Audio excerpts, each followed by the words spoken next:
Pababa ng pababa Itbulaga ng TVJ Productions, patuloy na pagbaba sa ratings. Ito na ang pinakamababang rating na naitala ng TV5 noontime show.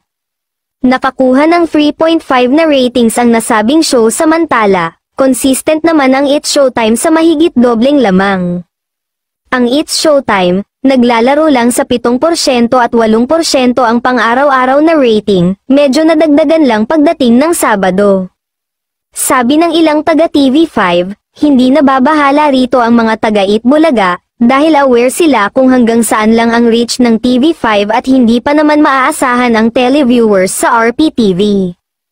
Hindi kagaya sa It's Showtime ay mataas na talaga ang televiewers sa GMA7 pa lang, at dagdagan pa ito ng sa GTV, A2Z, at meron pa sa Kapamilya Channel. Kaya hindi raw nababahala rito ang taga Itbulaga, wala raw silang nararamdamang pressure, dahil panay pa nga ang taping nila ng ilang episodes.